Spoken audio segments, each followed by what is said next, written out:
Guys, we are back for another episode of this week's Drop. I am Sidney Smith, and I'm here with my co-host and my brother, David Greaves. What is good, bruh?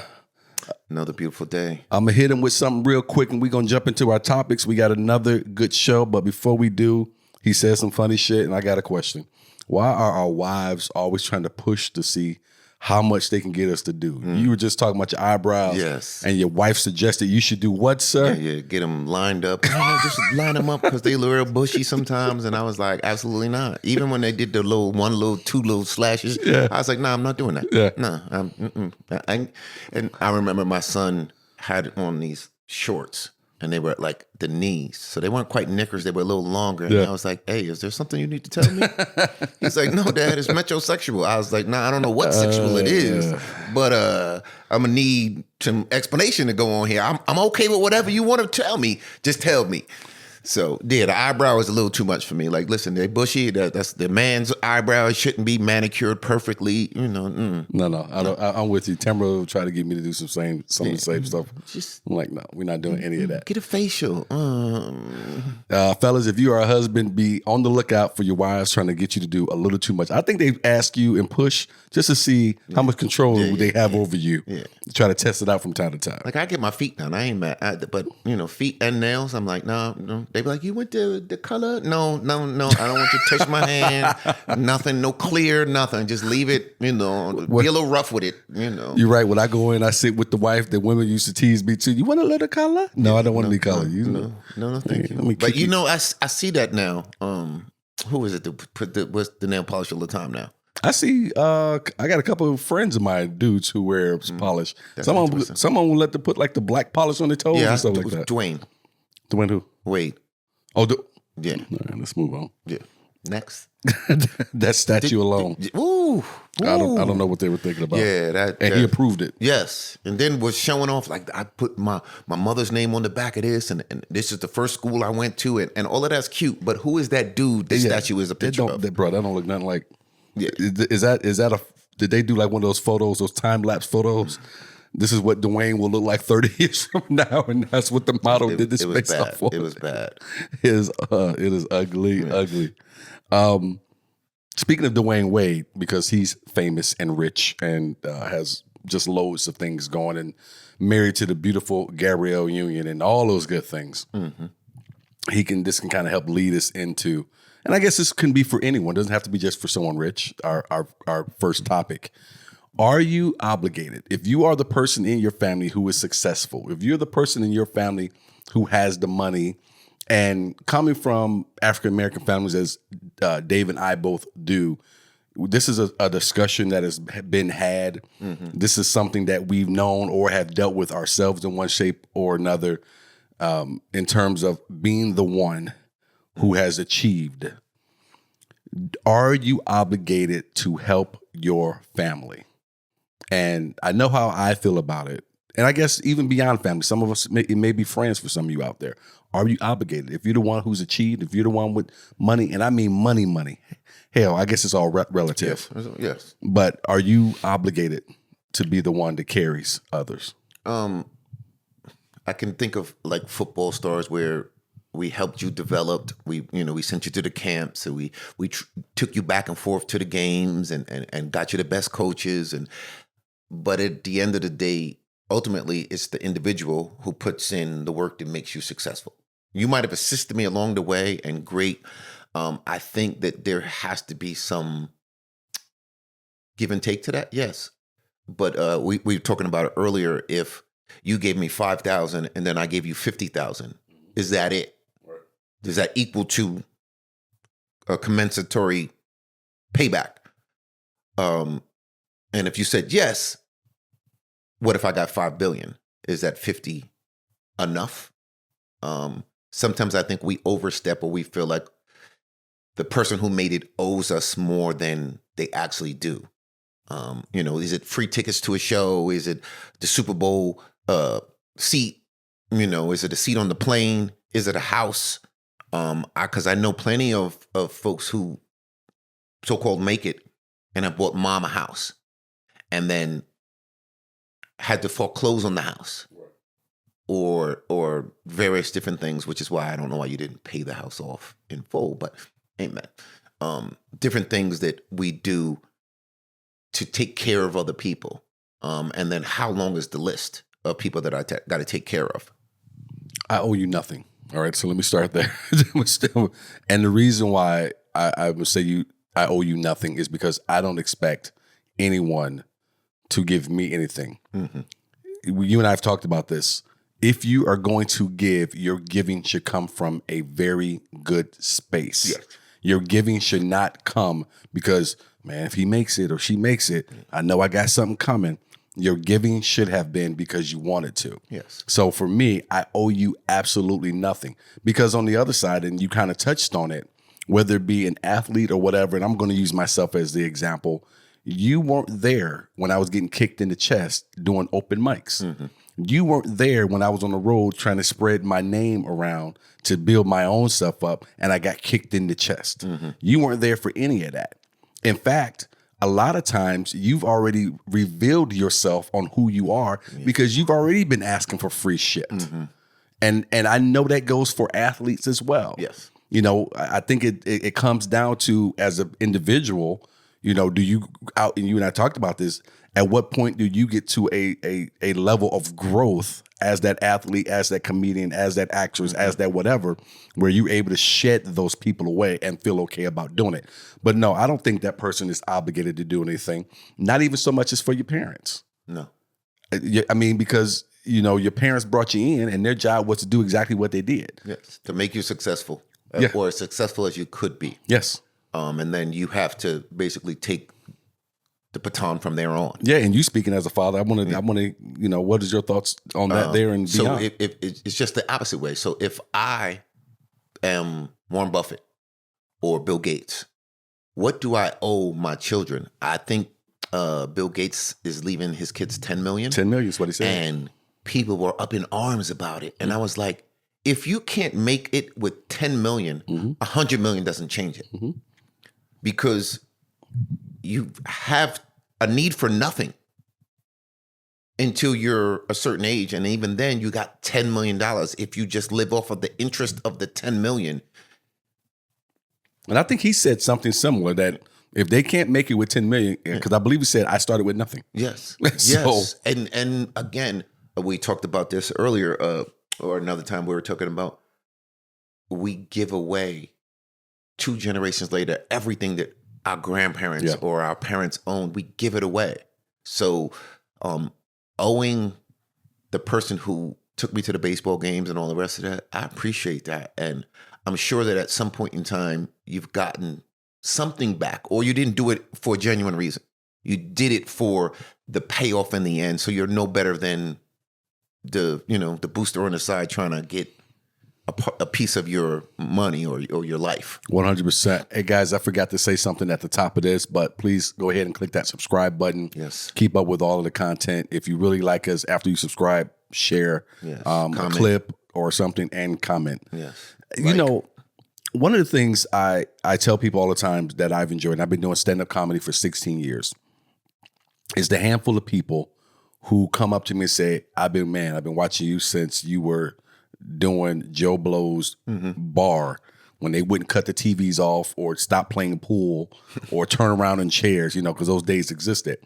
Those people mean the most, you know, because those people have been coming and never asked for anything. You almost forget that they've been watching you for so long because they never come up and say anything until certain moments happen, you know. And so those are the people that I always treasure the most. The other people I treasure the most, and you and I talk about this all the time, because you're one of the few people that won't ever, no matter how much I offer them, the people who always want to pay for their own way. In terms of, for me, you want to buy your own tickets.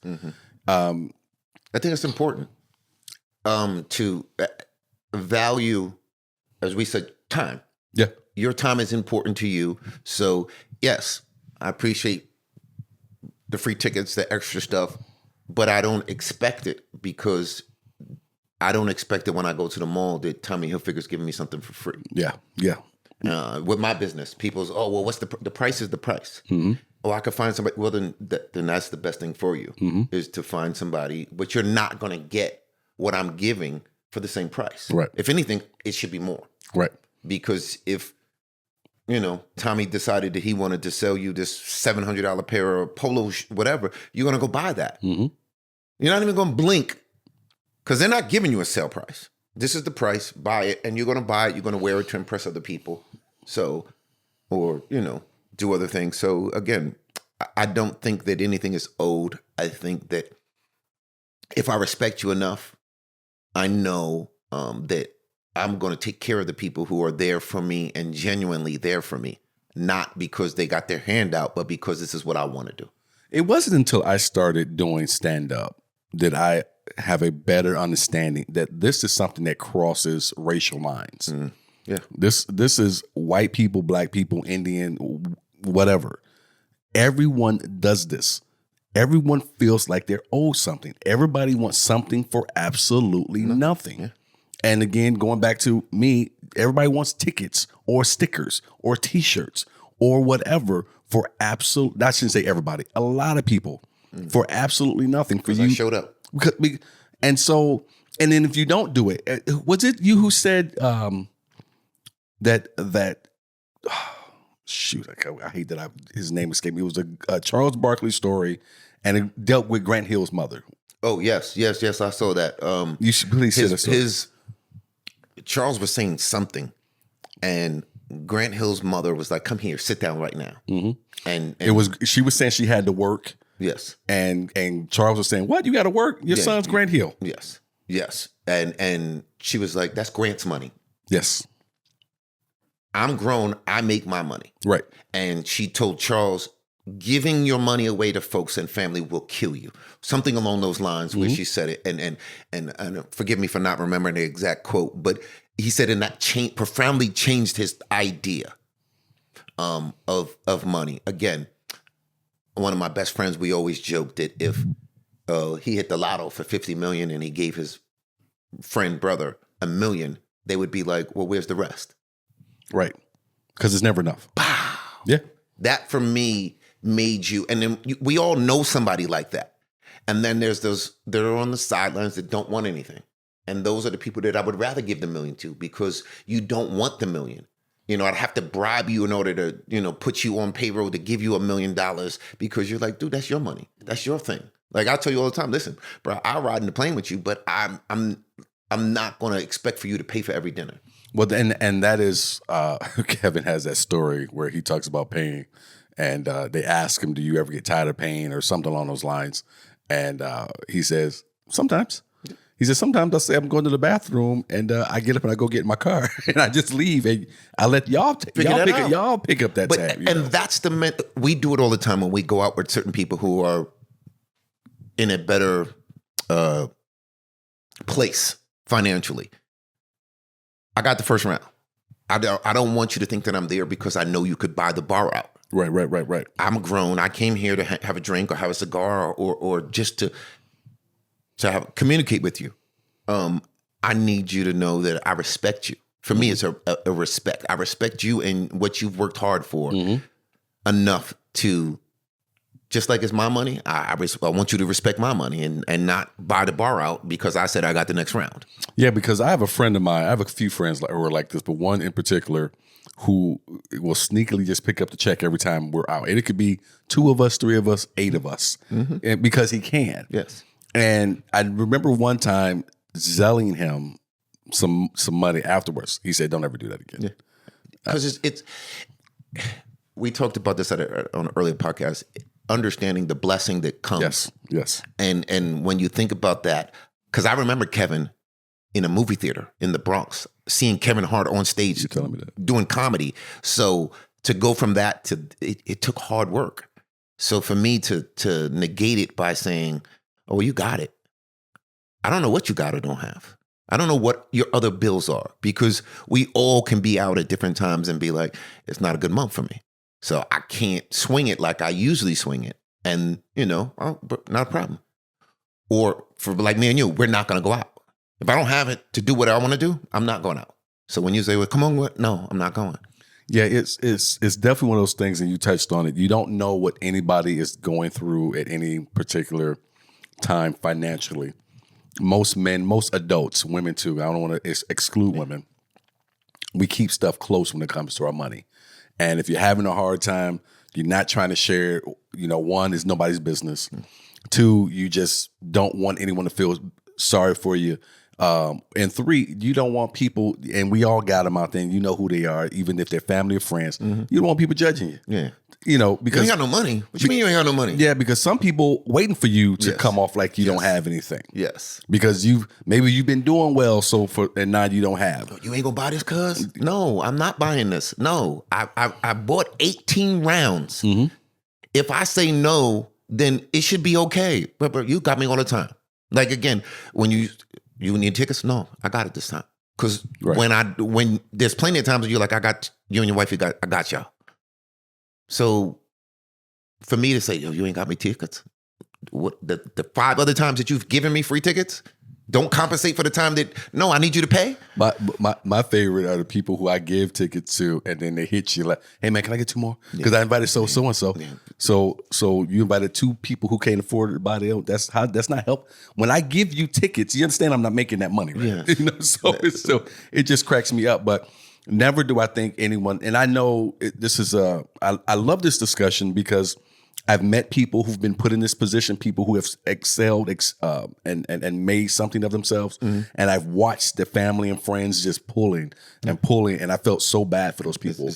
And most of the time, it's a never ending. And if you ever hear about the sob stories and the way it ends bad is it was never enough. Well, what do you mean no? How come you're telling me no?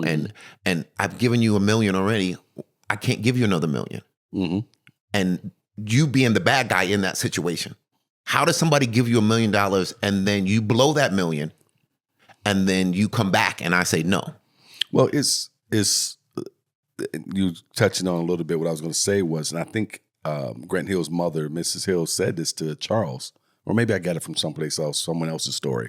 But they said the first time you say no. It was Grant Hill's mom. Okay. Yeah. Because you can give them everything. If you can say yes every time they ask. The one time you say no will be the only thing they remember. Yes. And they run with to tell everybody and their mother. Yeah. He think he too good now. Yeah. But the house that you live in, I paid for it. Yeah. The fact that you've been on payroll doing absolutely nothing for 5 years. Yeah. But now I'm the bad guy. Yeah. So again, I love, like LeBron, everybody got to make, you got to earn this money. It's not given to you. I'm going to make you earn it, and it might not be the way that you normally would have. So I don't have a problem with that either. Again, if you say, hey, Dave, I got this business opportunity. Oh, great. But you don't owe me a business opportunity or introduce me to somebody. That's not owed. But I also understand that anything given comes with a requirement of, listen, if I'm giving you this opportunity, I need you to act a certain way. Right. Like, again, when we go to your shows, anybody who I bring out, it's a requirement that they hold up the Sidney Smith. Yeah, you got on a friend. You got on a buddy. I don't have a problem with it. You're not going to embarrass me on my family's event. Like, no, we're not doing that. This not. It's like going to somebody's house and acting a fool to somebody's house. Where we do that at? Well, that was another topic which we could talk about right now. Not just on a standalone, but we'll mix it in. But being a man married or dating an attractive woman and then bringing her out to something, an event or anything, and then being upset because you think someone's looking at her. Well, you should have stayed at home or not be with her. You again, I remember working construction in New York City, and this lady came by and she didn't have a bra on, and she walked by and we all were like this, and he's like, what are you looking at? The same thing you looked at when she walked out the door. Yeah, bro. Yeah, bro. Dude, did you not think that people was going to see and look and gawk and objectify? And I understand now that it's wrong, that I shouldn't have objectified her, but she still walked around with it without a bra on. Sir, I don't think you weren't going out of your way. I don't know if If someone runs past you naked, what are you supposed to do? Yeah. I mean, being I don't know what people look for in terms of stuff like that, but yeah, I don't know. Yeah, it is confusing now. Again, I saw this. I can't remember what podcast it was. This lady was asking another lady, well, because he's insecure, because I dress a certain way. And the lady was like, well, ma'am, understand as a man, his job is to protect and to covet. So if he sees you looking like an object, other men are going to treat you like an object. And he wants to take his or keep his home covered up and secure and not make them feel like you're an object that's free for the world. And I don't think that women quite understand that concept fully enough. I disagree with that 100%. You think that they know? No, I disagree with everything that woman said. Look, sir, as a man, your job is to pick responsibly. And if you pick a woman who likes to be seen out here like that, then that's what you do. And she said that her husband explained to her that the reason that he loved her was because he was able to speak to her and say, hey, babe, I understand that dress is amazing, but your back is all out. Mm-hmm. And the slit is up a little high. Mm-hmm. I remember we were in Vegas, my wife and I was like, this lady had on a dress and I was like, damn, she's a bad B. And when we were doing counseling, she was like, well, yeah, he liked this lady. And I was like, but she was a bad B. I don't want my wife to be a bad B. Mm-hmm. And trying to explain that difference, that somebody being amazing in a dress does not make them an amazing person or a wife material. Yeah, I think it's that thing that men go through, and I know I've been guilty of it. And maybe I'm by myself on this comments, like we always say. Yes, please. Where the thing you want from the women when you're out there, you don't want that same thing from the woman that you housewife. Yeah, there's so many cliche things that you could say. And it goes right along with the premise of the new joke that I've been telling in terms of, if you want me. I can't say. I want to do the joke, but day before Thanksgiving. Yeah, November 27th, Desert Ridge Improv. But going back to that, it is that thing where men want that from women out there, but but if you choose the same type of woman, then you can't be upset. But it took maturity to figure that out, because at least for me, I can't say for everybody. For me, my best friend would say, you like them pretty and crazy. And I still do to a degree, where they're pretty and crazy. Something about that was appealing to me. And not understanding it when I was younger, like, man, she's fine, but she's bat crazy. Headache. Yes. And understanding those two go hand in hand. So as you mature, you understand that I need somebody, as we always say, I need somebody who's going to push me in my wheelchair. Oh, yeah. As opposed to being the baddest thing on the block. God forbid I need it, but if I do, somebody needs to wipe my ass. And finding a mate that's willing to do that, as opposed to, well, I'm too pretty for that. Yeah. Or you're going to pay somebody to do that. No, I need somebody who cares enough about me to wipe my tail if I need it wiped, as opposed to, I'm not doing that. Yeah. Or as Travis Kelce's ex said, do I look like somebody who goes halfway? You look like somebody who's alone right now. Yeah, looking on the outside now. Open. Yeah. Crazy. But that goes to kind of where we're at too, as far as with the obligation. I don't want someone who feels obligated to do it. Mm-hmm. You want someone who loves you enough, as you were saying, to do it. Yes. And you want that person to have been there and understand the success that you have, but what it took to get there. Yes. And that comes with friends and family. You want that person who understands this. And some people just don't. Again, there are just so many people who are just waiting for you to make it so that they can ride on your coattails. Ride on the coattails. I got one buddy, I won't mention his name, but I love him to death, even though he's pissed me off on a couple of different things we were supposed to do together. But the reason why I still have love for this man is because he's the only person who's ever said this thing to me. He said, "I'm just waiting for you to make it so I can ride your coattails." And I always, that's what I said. Yes. And I've always told him, I love you for that honesty, bro. Yes. And I guess because we're more straight shooters in that I would rather you tell me straight up. Straight up. And then I could deal with that. Like we say this about folks is if you crazy, be crazy 24/7. Yes. Don't flip back and forth because I don't know how to deal with it when you nice and nasty at the same time. Mm-hmm. I call it nice nasty, drives me insane. Mm-hmm. If I go to a store and the lady is super smiley and, oh, yeah, but she's barely saying, listen, you N-word or boy, and I can feel it oozing out of her. Yeah. Oh, I know I'm going to have to leave because I'm going to react to it viscerally. And it's not going to be good for anybody. So I have to walk away and literally be like, listen, nice, nasty, I can't do. I'm going to walk away. Yeah. You're nice, nasty. I like that because I can always tell when someone's just being nice because they want something. Yes. No matter how you try to.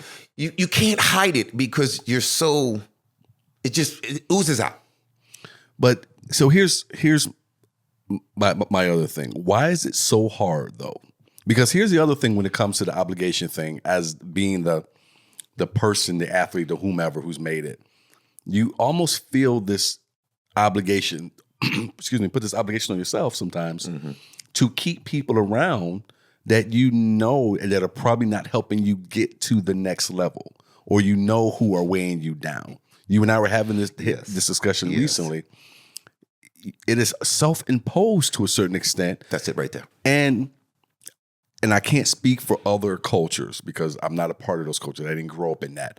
I wonder for us if it's something that is almost taught that you're supposed to do that, or is that just something? What do you think? I think it might be like anti-crab in a barrel because we're so used to somebody pulling us back down that we're trying to pull the next one up. Right. And maybe that's a mental thing or defect or we just don't want to go alone. And I think it's more so we don't want to go alone because we talk about this all the time. Sometimes we're the only complexion in the room. And it does feel weird. You know what? It reminds me in the supermarket or any store that we go in here in Arizona. I can tell if you're from Arizona or not. When we see each other, you get the head nod. But if you're from Arizona, prove me wrong, Arizona people. I'll be like this, and you'll look at me like I got 18 heads. 100%. 100%. But that's one of those, it's us. Like, I don't care any place that I'm in, a place of business or anything else, and I see another brother or sister, it's a look of, yeah, okay, I see you. Because we understand if he goes bad, it's us. 100%. So 100%. Being the only one in the room sometimes is hard because you there's certain things that we can't share or folks don't understand. Right. You don't understand what it is to be black if you're not black. You could relate and kind of get it to a degree, but you don't know. And take it even to a further point, and I'll let you go after go ahead and jump back in, but to even push it to a further point as a black man. Yes, because we talk about this all the time of not coming across as the angry. Like I can't be angry the same way that somebody else can. I have to reserve it because I only get one shot to not be the angry black dude. You can't even be just your regular self without people assuming you're the angry black What's guy. your face? What's wrong? Something wrong? There's nothing wrong. No. What do you want me to do? I just don't walk around smiling like Sambo the whole time. It's like, no, that's not who I am. You know the weird thing is, you're not smiling either. But you don't see me questioning you about it. And you make a good point, and that's a strong point, is that we just sometimes don't want to do it alone. I think some of it is we don't want to do it alone, and we would love to say we did it together. Yes. Like when I look at Kevin, to see him with the Plastic Cup Boys, he's known all of those guys for a long time. And to be able to have those guys next to him for business meetings, trips, to be on stage to open for him and everything, I know it has to a certain degree be a satisfying thing to him. I think LeBron is the same way. And LeBron would be, yes. But we have to also understand that how many other people were in that group? And sometimes we have to whittle down the group size. I mean, we've known each other 8-9 years. And the group that was 8-9 years ago is not the same group that it is today. Just true. And, it's just through life, folks erode themselves. They oh, no. Divorce, separation, death, those things are happening in natural life. So in friendships, an asshole. We say reason, season, and lifetime. And it's hard to leave some folks. Everybody can't take the trip. Yeah, my mother said that to me one time. I don't want to tell the entire story right now, but I have a relative and that I took someplace and they embarrassed me and themselves greatly. And I was telling my mother about it, and she said, when you going to learn, you can't take everybody everywhere. Listen, I know there were certain times that the phone would ring, and I could look at the name, and the person I was with would go, they're lost. What are they trying to sell you? They need money. Make sure y'all heard that. To know just from the name on the phone that it meant one of these three things. Instead of, they're just calling to say hello, they're just, checking on you. No, there's a reason behind it. And it's okay because I knew where they were. And a lot of times with family and friends, we expect more from them because they're family and friends. Yeah, someone made mention of that to me recently, was that I think actually it was my wife. No, now I'm thinking about it, it was my wife. She said, maybe you are expecting too much out of that person. Yeah. And I had to think about it. I said, you're right. But then I had to think about it some more and take. Sorry.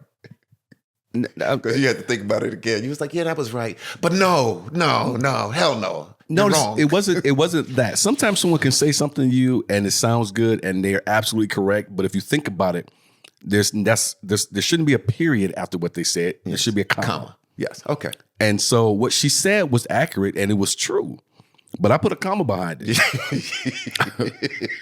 And I said, yeah, I'm expecting more out of that person than they're able to. But maybe I require but I require that. And that's a valid setting boundaries is again with family, friends, you have to set boundaries. You set them with anybody else. So why, when it comes to family, do we not set a boundary of this is what I require? And if you're not able to meet that, okay, then this is my fence. And you're welcome when I'm in that side of the fence to mingle. But when I go on this side of the fence, can't do it.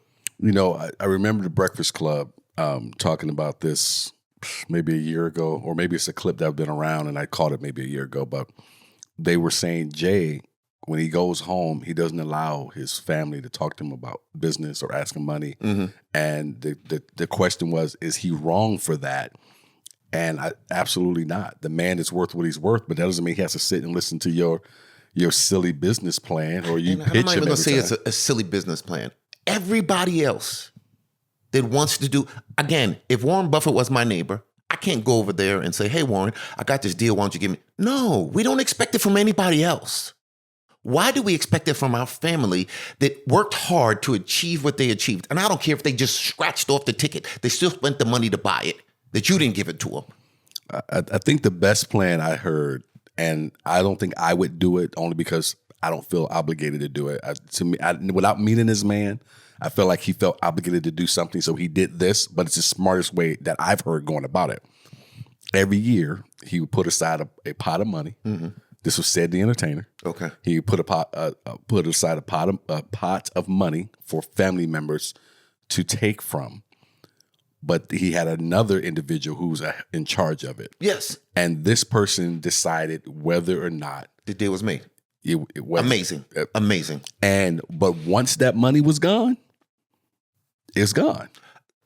Whatever that amount was. We talk about this all the time. If and when we are multi-millionaires, we're going to sit down and we're going to have a round table with the people that are still at the table. What is your idea? Okay, great. In 90 days, I need a business plan and I need a proposal. I need it all written up, and we're going to come back to it. And if I invest $1 million, you better explain to me where the $1 million went to if you're coming back to the table. Without the $1 million, I don't have a problem. If you say, well, all I need is 200, great. I still need to know where the 200 came from, because money ain't free. Right. So I worked very hard for this. Again, and I don't care if I scratched it off and I become the next multi-mega millionaire. I put that money in. Well, and that was and Rick Ross, I believe, I heard him talk about this at a function he was speaking at, and he said his mother, I believe his sister, and maybe a couple of friends, they all own businesses together with him. Mm-hmm. He said, so I don't have to give you anything. He said, because if I give it, you spend it and then you're back. He said, but if you come to me with a viable business plan and we can start this business, now you're good. Again, I don't have a problem investing in your dream because it's your dream. I don't want to be the dude who cuts grass. But if you want to be the grass company owning cat, let me invest. I'll buy the tractor for you, bro. Right. Least I could do is buy the tractor and invest in it. But you have to come to me with a business plan, not like I got an idea. Right. I'm gonna pick your cuz. Let me tell you about. No, absolutely not. And that's what I'm talking about, stupid business plan. I'm not saying everyone has a stupid business plan. I do find that when people have free access to you, that they put less work into whatever they're presenting you. Yeah. There's very few people when you give them free access to you that they put in work to have let me present this to you. Let me just sit down and rush through this because, hey man, I thought I want to make these spoons, and they're gonna be the greatest spoons ever type show. The show where they have to do it in front of the guy who used to own the Mavericks. You talking about Shark Tank? Mark Cuban. Yes, Mark Cuban.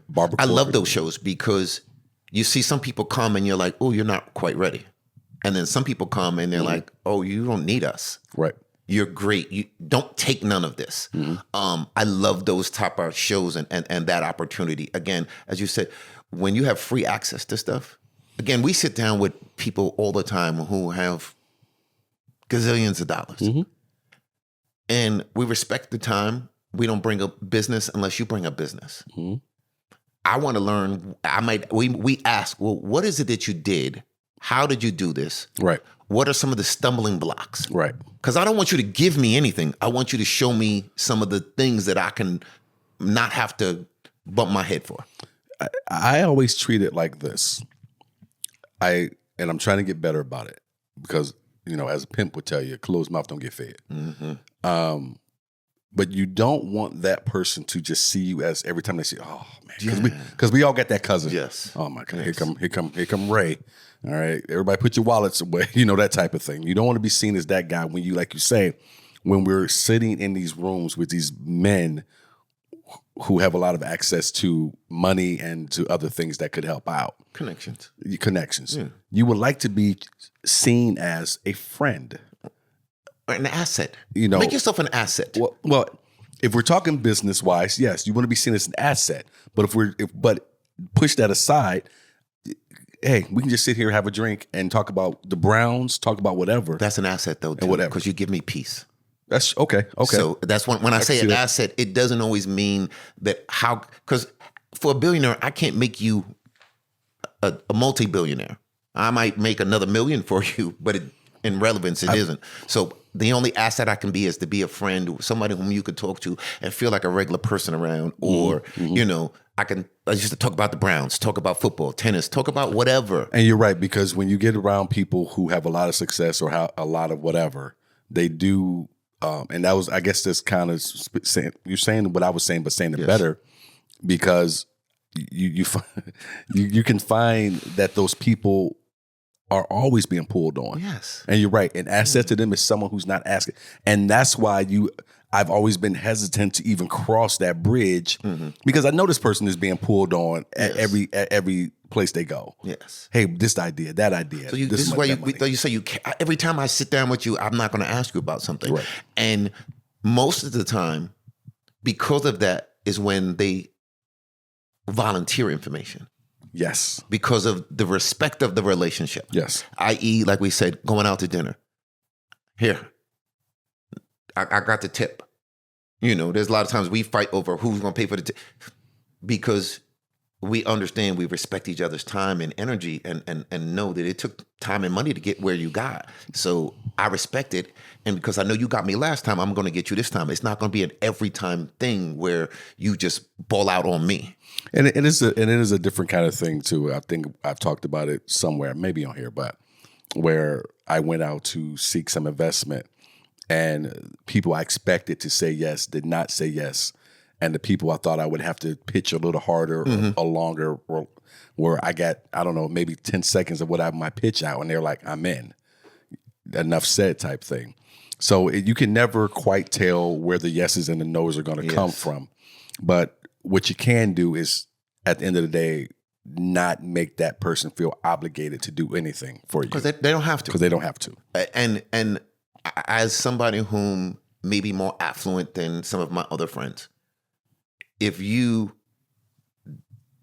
don't make me feel like I'm obligated, it's easier for me to want to 100%. assist you. 100%. If you just, you come and I'm venting about this, well, I want to give you information, not, well, I need you to give me $400. Well, whoa, what's going on? Well, how did you get in this situation? Or I need $1,000, whatever it is.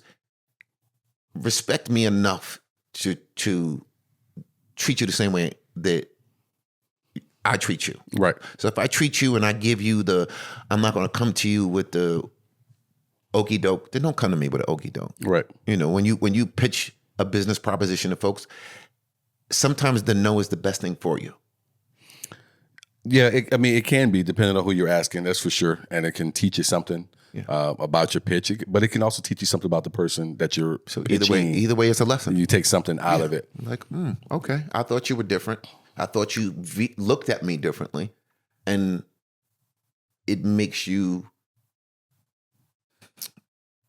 the relationship more, appreciate the relationship in a different way. Either let me bring you down to a level that I had you as a friend and you're just an associate. You can or you're an associate and you're actually a friend. For me, a lot of times, just in conversation, you'll hear somebody say something, you go, oh, okay. That was I better pay attention to that pin that you just dropped right there. 100%. 100%. Because you said you're not available. Yeah. I know someone else who's right now who may be feeling a little different about some folks, seeing how they've been treating them. Oh, Mr. Deion Sanders, head coach of Colorado Buffaloes, University of Colorado Buffaloes, I should say. What he's built for it, though. 100%, man. Because it couldn't have been me. Listen, I'd have been. We know. We know. We know. You were asked a question here that we're asking all of you. Comments. Yeah. Is the buzz around Colorado football good for college football? And since you asked, I'll answer first. I say yes, it's good for football as a whole because it has forced football to make certain changes. Yes. It's forcing coaches to have to do this job differently. I think it's great for coaches like Nick Saban, Mike Krzyzewski, or any other old school greats to say, I don't want to do this. Let me get out the way. Let me make room for someone else. Or maybe it's as simple as y'all can deal with this shit because I don't. Yes.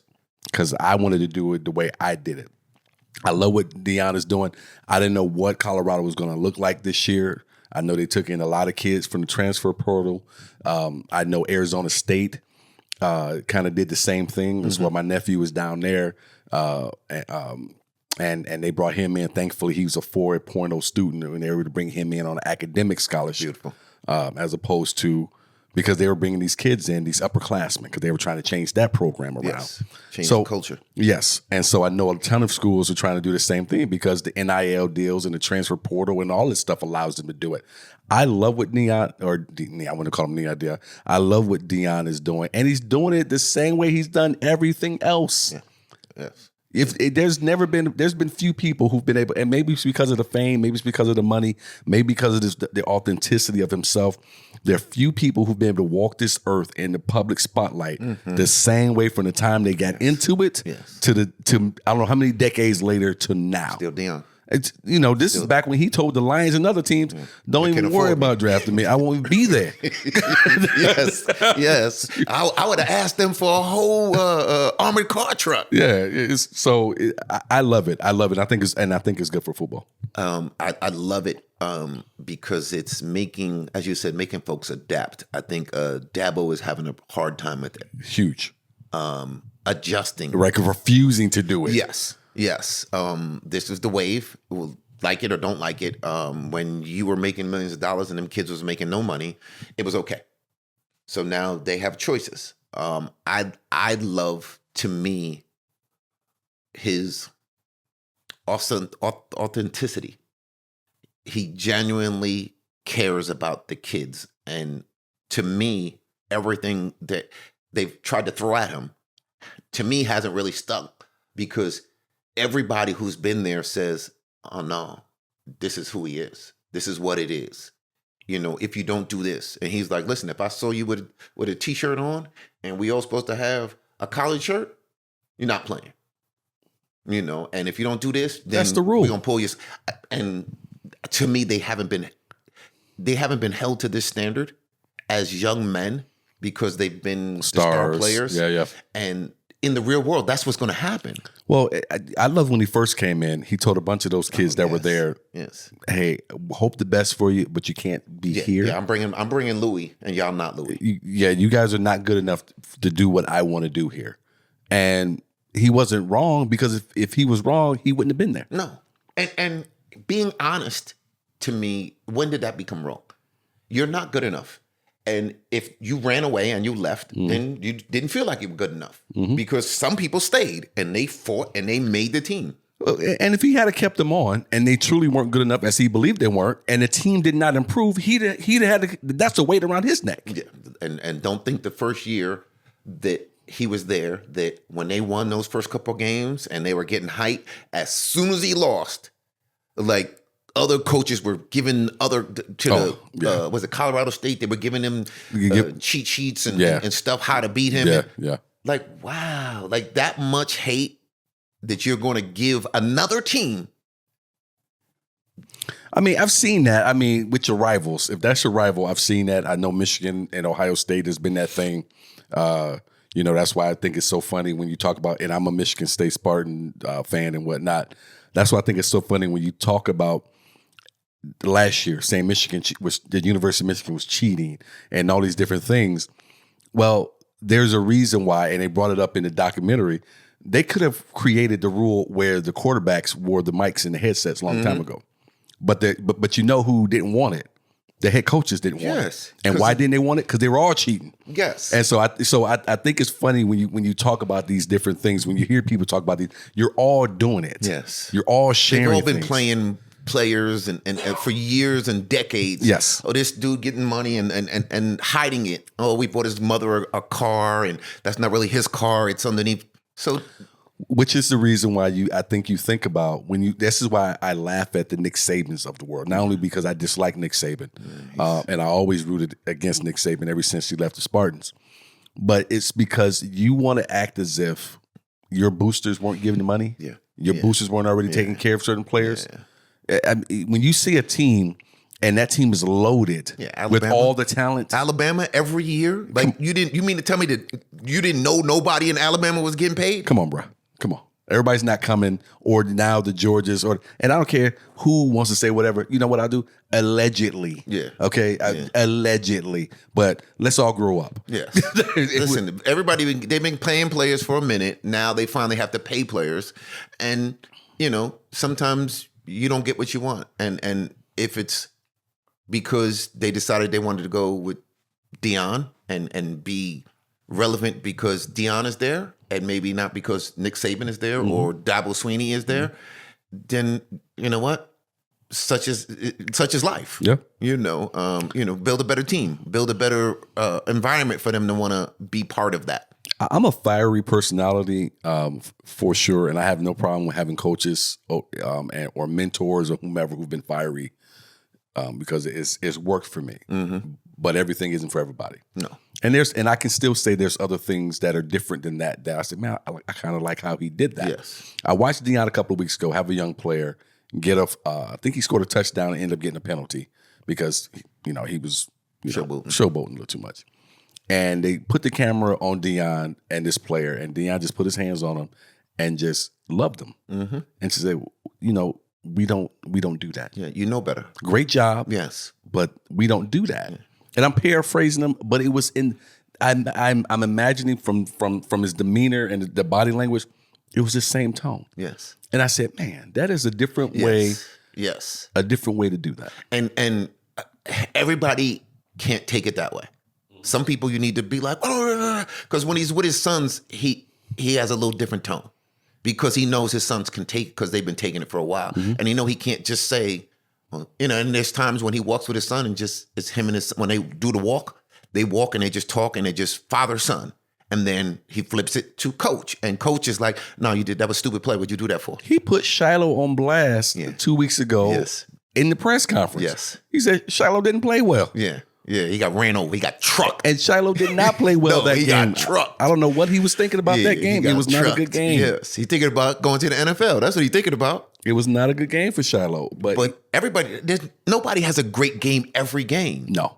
So, again, I love the fact that if he's going to call out somebody else, he can call out them. But I love it. I love what he's doing. I was rooting for him when he left Jackson State. I was rooting for him when he was at Jackson State. Yes. I was rooting for him when he left. I was a little apprehensive on Travis being able to play as much as he's playing up there. I'm hoping that he's able to get through the entire season. And they say he's a beast in the gym.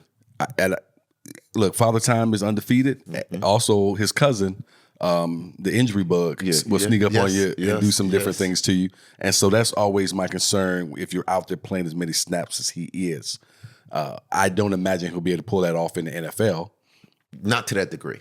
He's not going to be able to because, again, as great as a cornerback as he could be, you're still running on offense just say 2 out of 4 plays, and you're running for deep throws because you're fast, or then you're not going to be able to run as deep in the fourth quarter.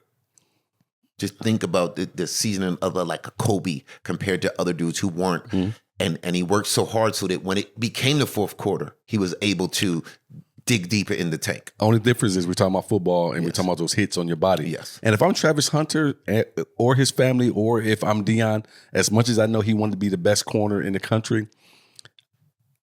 if he can, I don't know what the scouts will tell him. Mm-hmm. If the scouts are giving him the right information to say, I'm going receiver when I come out. That's where the money's at. Yes. Money's not at corner. I mean, it could be, but it's not. It's not. It might be like $5 million difference from corner to wide receiver, and the glamour's in the wide receiver. Again, we know a couple of cornerbacks. Yes. A couple, handful. Yes. But wide receivers, they're all divas. I mean, you look at what they got. CeeDee Lamb, what y'all give him? $35 million? Yeah. Some number that was. My boys, Amon St. Brown. The Lions gave him 30. Brandon Ayuk, they gave him 30. Yeah, I mean, there's and then I can't think of what the corners are getting, but I don't think it's nowhere close. 30. Yeah, it's probably might be 20, 18, something like that. Yeah. So when you do the math, yes, a wide receiver is more of a longer career than corner to me. I'm trying to think the dude from the Jets, Revis. Oh, Darrelle Revis. He had a couple years of being the lockdown dude, and then the next thing you know, they transition you from corner to safety. And it is. It's also the game of football is so teammate dependent. Yes. Whether you're a corner, what type of defense are you playing with? Yeah. So, a lot of guys can look like lockdown corners because that front seven is nice. Yes. And that front seven is not nice. You're not quite the lockdown corner. The guy from Carolina, Norman. Oh, yeah, Josh Norman. Yeah. Perfect example. Looked like he was the beast of all beasts until he got Yeah, same. And trucked over by Derrick Henry. And I'm wondering about Diggs right now in Dallas. Is he not that great because that front seven? Well, because he's coming off Achilles this year. He is. That's true too. Year, okay, so. I won't be as harsh. Yeah, and the front seven is not as good. It's not as good, but he probably is a year away. From a year away. Next year we'll see what he looks like. But I mean, the dude from Jacksonville. They used to be the monster in Jacksonville. The only dude they had, and then he came to the Rams. To my defense, or what are you talking about? Defense. Cornerback. I think he's back I can't think of Miami. Oh, I know who you're talking about. Yeah. He came out of Florida State. Yes. I can't think of his name. Yes, monster. But year by year, you start to see where they wouldn't throw against him. Now they throw against him. Yeah, because again, going back to what we're talking about, that it takes a total team. Yes. There's few Deions. Yes. There's only one Deion. There's only one. Yeah. There's only one Deion. I mean, you had some other great corners back in the day. You had Darryl Green back in the day. Yes. You had Aeneas Wims here in Arizona. He played here for a lot of years. Yes.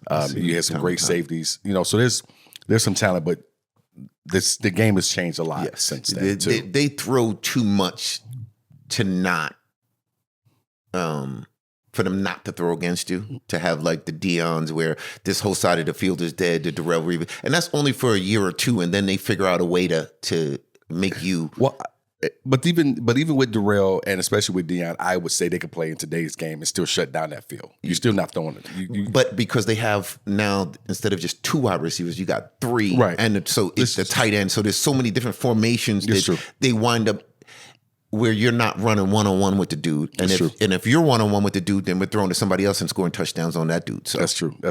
Well, I love what Deion has done. Yes. I love the success. I love that.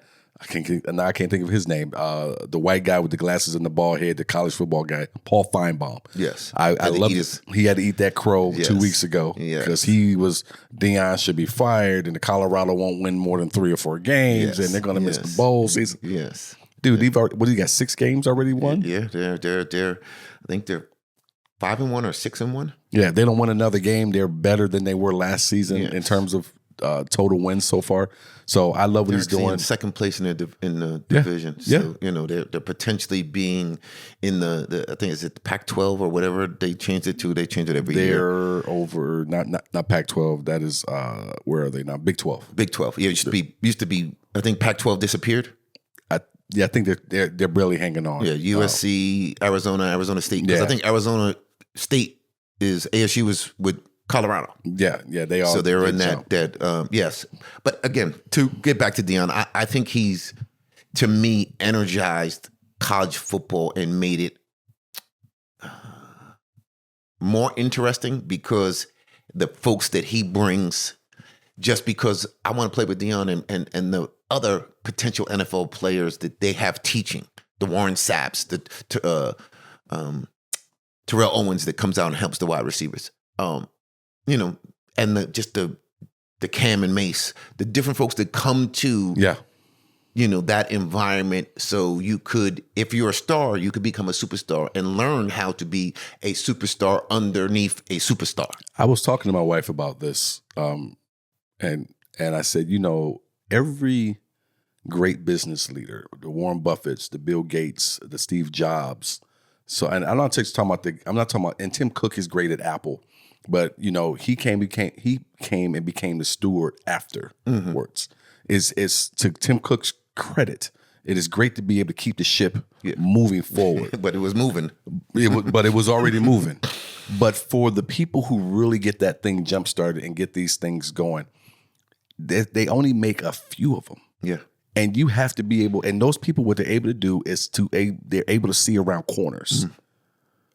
While everybody else is jumping on board once it's already coming around the corner. Oh, yeah, let me be a part of that. Yes. These people have already seen it coming. Yes. And for Deion to be able to take advantage of what the college football system is now and to be authentic. And I don't want to say take advantage because he's pretending to be someone else, but to be able to use his authentic self and to make the move and say, you know what we're about to do? We're going to jump from Jackson State where we are doing very well. Yes. And I've got guys like Shador and Travis who should be already someplace else bigger than Jackson State. We're going to go ahead, all of us as a family, we're going to go do that. And I love what he did at Jackson State. Again, there was a lot of detractors, but he brought so much money and so much light to the SWAC. Right? Yes. The SWAC. And I think Eddie George is there now. Again, I think that I love the fact that older dogs are now in college football to show you what it really looks like to be a pro. But this also, because when you think about everything that was said about Deion when he left there by some people, this goes right back to what we were talking about before. Yeah. I can give you everything. Yes. And the minute I don't give you what you want, now I'm the worst thing you've ever seen. Yes. Though you were just loving me when I was there. Yes. And you can say that in relationships out there too. I was a bad guy to the person that but they don't tell you what I did to become that bad guy. Well, it's not even that. You loved me and it was great when we were together, but now I've outgrown this relationship or I want to move on. Now all of a sudden I ain't, so it's a lot of different ways. But for Deion to be able to see what's coming around the corner and take his authentic self and use it to propel that team, to be able to say what a lot of coaches have never said, a lot of y'all won't be here. Mm-hmm. You got to go. I wish you well. Or and we're starting over. That I love you enough that I'm going to be honest with you and I'm going to tell you, listen, this might be the last game that you guys play football at. Like, just think of college football. Not 99% of the team doesn't make it to the next level. Mm-hmm. And might not even ever be told that. Like, dude, you're not going to make it to the next level. You're good here, but you're not good enough to make the NFL. And let me be honest with you. Let me set you up with some other things, whether it's NIL or business or education or showing you how to be a man so that those things you could take forever. Mm-hmm. I love the fact that he does that and instills that, whether it's his children, other players, to me, it oozes through the whole team. Yeah, and you're right about that, but my mind keeps going back to, because if you guys know it, again, comments, I don't know another coach that went in and dismissed dozens of kids. I told them. I think it was 50 kids, 60 kids. Again, he didn't dismiss them. He told them, I don't know if you're good enough to play next year. Right. As a man, right, when you came into the room and told me I wasn't good enough, oh, bro, listen, absolutely not. I'm going to make you eat those words. Yeah. And those that stayed did. Some didn't. And people were, well, oh my God, but was it? Because he's being honest. And stop giving these kids a little participation medals. Mm-hmm. Everybody doesn't win. Mm-hmm. It's not life. Because then when they get grown up and they get punched in the mouth, it's, oh my God, I don't know what to do. If you've never been fired before, listen, I'm going to give you a little tip if you're out there young. When you get fired, everybody already knows you're getting fired, but you. Yeah, but you. Listen, I've been. And that's real life. I was watching Joe Buttons and Melissa Ford's on there. And she tells the story about being at BET and them letting her go. Okay. I was one of those people that came to the door and walked her off the property. Oh, well, okay. They was like, you got to go across the street. And I was like, what? And I was like, yeah, we got to go across the street. We need 3 of you. And I was like, what are we going across the street for? And we went upstairs and it was like, we're letting her go today. Wow. And I was like, oh, man. Why? Because she was amazing. She was the it girl before it was the it girl. Mm-hmm. And, she handled it with grace and everything. I was like, I'm here to do this job, and I hate to be this bad guy. But I remember her telling the story the other day on the podcast of when she left, and I was like, I remember that day. I remember being let go for the first time, and it was an embarrassing thing, and being told you're being let go, and here's a box, and get your stuff off your desk, and people are watching you do it. You with eyes in the back of the head because no one wants to look at you. Yeah, because they don't want to. Yeah, nobody wants to make eye contact. As they're leaving, and having to be walked off of property that you worked at for escorted years. Off the property. That's what actually happens. You're escorted. Off of property that you've never caused a problem. Yes. You've never Give me your badge. anything. Give me your ID card. It is. Oof. Yeah, it is. So the first time that happens, it is rough. Humbling. Beyond humbling. I mean, I guess that's the word that you could use for it. Another H word that came up for me at the time was heartbreaking. Yes. Because at the time, I thought I was going to retire from that company. Yeah. I worked there with a ton of friends of mine. We were all around the same age. We would hang out at the bars together. We on weekends. I mean, we were, we went to concerts together. We joked around with each other. And, growing up in Michigan, part of that culture where everybody goes and works. And I was in automotive, even though I wasn't in the big 3. you're there forever. You watch your parents be someplace forever. You retire from there. That's what you do. You get that job because you know you can retire from it and live comfortably. But everyone buys a cabin up north on the lake, and whatever that whole life. So it was heartbreaking because, to be honest with you, I didn't know what I was supposed to do or what I was going to do next. There was no plan B. Never thought there was going to be need for one. I think it's amazing because when I talk to my daughter, that she tells me, well, they're downsizing this and that, and I'm like, man, I've never been with a company that downsized or did some, got bought out or whatever. I always worked for city agencies or state agencies or the military. Yeah. And, they weren't never bought out. But I remember one day we were on strike with transit, and this lady was on the bus, and she was like, I don't believe, how dare you guys go on strike? You guys are getting paid good. And and I asked her what she did, and she said, well, I used to do this, but they downsized, and now I don't have a job. I said, so because you don't have a job that only paid, let's say it was $70,000. I said, you were making $150. You would have crickled your nose up to take this job. Never. It's beneath me. I said, but because you don't have a job, it's a great job. Well, I'm trying to make it a great job, like the $150,000 job that you had. And she was like, oh, I never thought about it. Yes, because you wouldn't have turned your nose up to take this job. Right. So it's amazing how we forget when it's us that gets downsized or shifted out or let go. The nice words of, no, you're fired. Laid off. Yeah. I wasn't fired. I was laid off. It was. Did you get unemployment? And I was 20. You know what? Well, one thing I'll say, I was young when it happened to me the first time. So I was 24 the first time, and I'd never been fired from anything before. But as far as unemployment, I didn't file for unemployment for almost a year. I didn't know there was such a thing. I used to work in New York, and we used to do this moving furniture for office buildings. And during the summer, it would slow down. And I'd see people, and I'd be like, how are you doing, man? I'm hustling, man. I'm over here working here. I'm doing this job. I had to take a second job over here because I only got, and they was like, well, why do you just didn't file for unemployment? I was like, for me, it felt less than. Like, I could get out here and work, and I don't want to take half of what I was making if I could go out and just hustle for it and work for it. Until I got older and realized, well, that was part of the deal that, was there for you. Yeah, that was, for me, it was pride. Like, okay, I'm going to get something else. And it was a little over a year before I ever got anything else. Yeah. I went through, had to do a lot of different things, but it was pride for me. And then much like you said, once I thought about it, I paid into that. Yes. So essentially that's my money that's sitting there waiting for me. And that's the way I kind of looked at it. And it wasn't too bad as far as where I was at economically, where I had to kind of bring myself down to, because I wasn't able to afford what I was living at that point after a little while.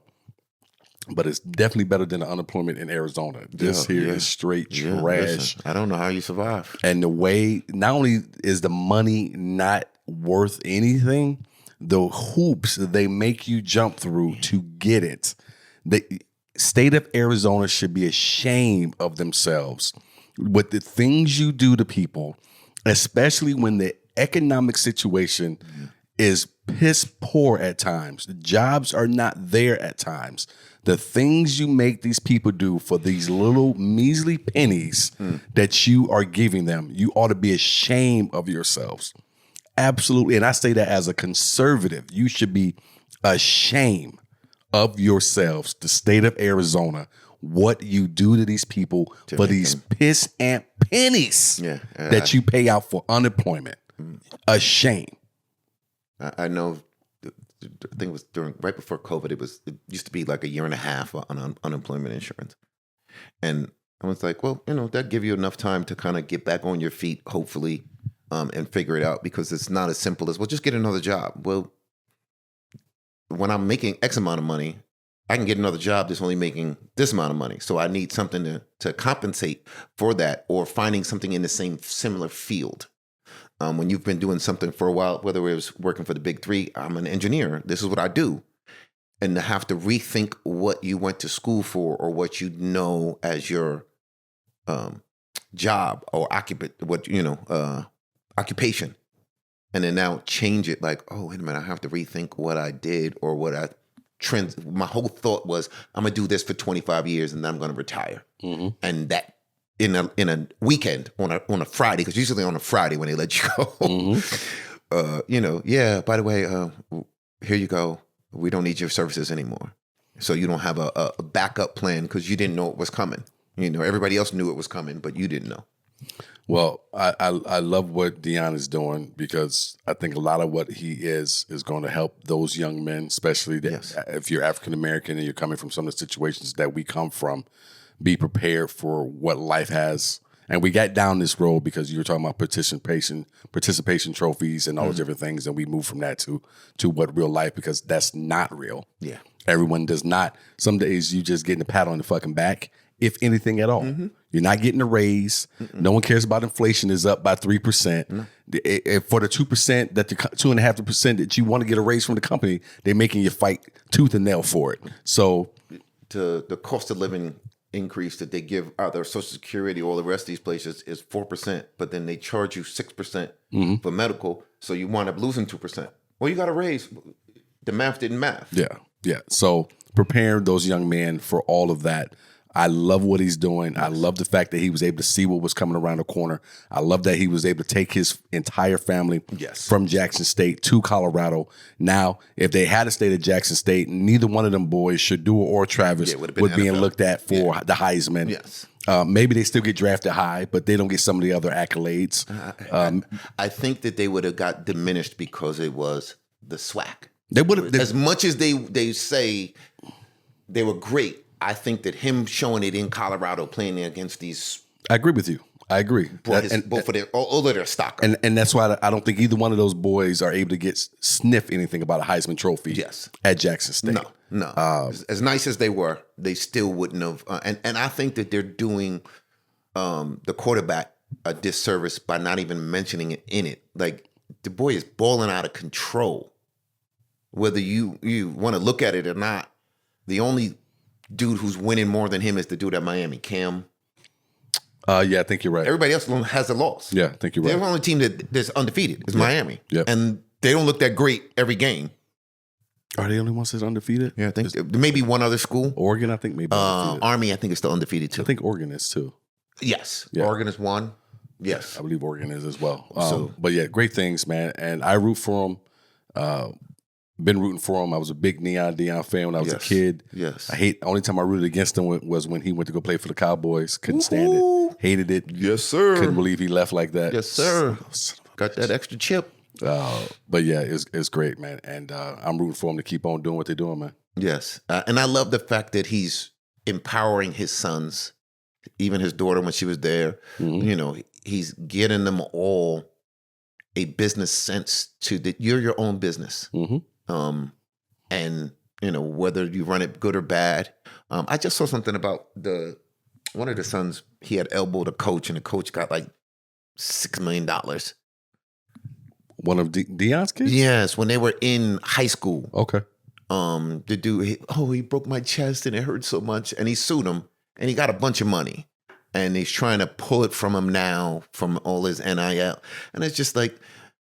These are the things that disappoint me when you see grown men taking advantage. Well, you made some money, so I'm going to get paid because your dad is such and such, so your mom is such and such. This is what we're talking about. People just waiting to take from you, get their hands in your pockets. Again, because it was. I think he got elbowed in the chest, and he was like, "My life has changed forever from this elbow to the." Shut up. One other thing I want to say before we close out the pod about Deion. Not to say anybody is perfect. But I like seeing that where he is now in the leadership role he's in now as a head coach, as a dad, but more specifically for me as a head coach, because he's the leader of all those young men, not just his kids.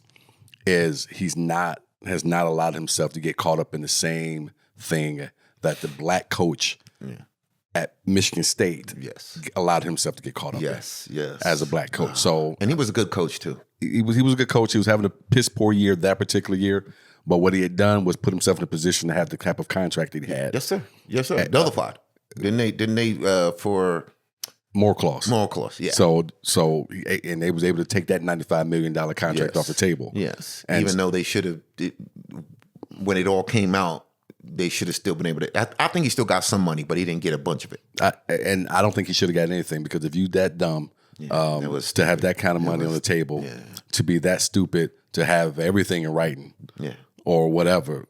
I mean, if you are a man of any type of age, 18 to whatever, and you have any type of notoriety about you, any type of money, any type, you need to be aware of your surroundings and at all times. And non-disclosures and understand that everybody knows who you are. Yes. And to think that they don't, and if they know who you are, they're only looking at you because of where you are and who you are, not because, listen, I'm not Eddie Murphy. My jokes are not that funny. I'm not Denzel. I'm not that pretty. He said it all the time. So stop with the kikiing, because I already know what's the real deal behind all of this. What you'd like to say about certain females? Sometimes she understood the assignment, and that woman understood the assignment. Travis Hunter's girlfriend. I all the time. She understood the assignment. Yeah, you say that all the time. I wasn't gonna bring it up, Travis. Yeah, listen, bro. I'm not mad at you, bro. I'm sorry, fiance. She understood the assignment. I know what my job is, and this is what I'm gonna do. Unlike certain other people who forget their assignment. The Rams quarterback's wife. She forgot the assignment. We go get off of here, because you about to. I know what you about to hit to with all this. Hey guys, thank you guys for watching another episode of this week's Drop. We'll see you guys next week. Everybody out there, have yourselves a good week. Appreciate you. Subscribe. Yes, like, share. Absolutely. Send me some flowers. Fireworks, whatever that stuff is. Okay. Goodbye. Stars.